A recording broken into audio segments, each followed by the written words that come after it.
Now, I remember the very first time I said the phrase, take back your weekends. I was up north working with an executive team on a retreat, and about 2:30 in the afternoon, one of the leaders started to cry.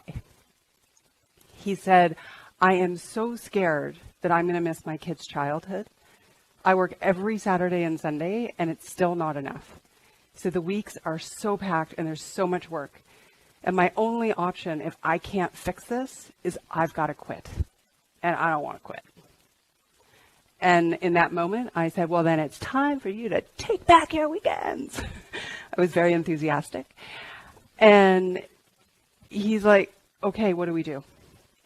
And the model that I'm going to walk you through is the same thing that I walked him through that day. Now, take back your weekends may feel a little misleading because in actual fact, I don't care if you work on the weekends. Like the people will say to me, if you love working a Saturday, like Saturdays are my day, I get into the office and I get so much done. And I'm like, all right, that's great, but I want you to have the choice. I want you to be able to relax when it's time to relax without the guilt. And during the week, get so much done. A lot of times when we think about reducing our stress, I'll hear people say things like, oh, when I'm through this project, when this conference is done, when I get through this, then I won't be stressed. Yeah, you will.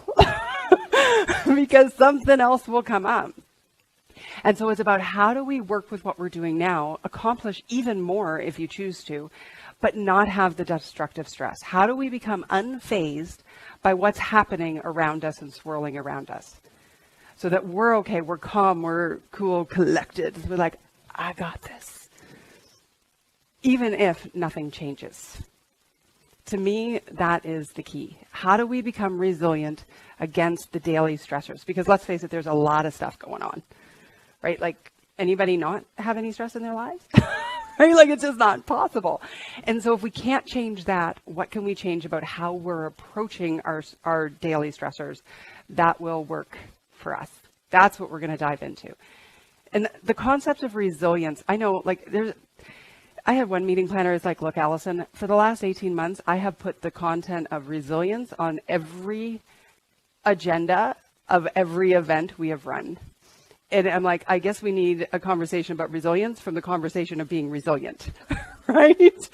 And the thing is that it's so critically important, but I get so frustrated when people talk about resilience because we hear things like, don't worry, you're going to bounce back. We got to bounce back. Who's heard the phrase, got to bounce back?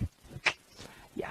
The very notion of change is that what was is no longer. So the concept of bouncing back is in fact actually keeping us from moving forward effectively.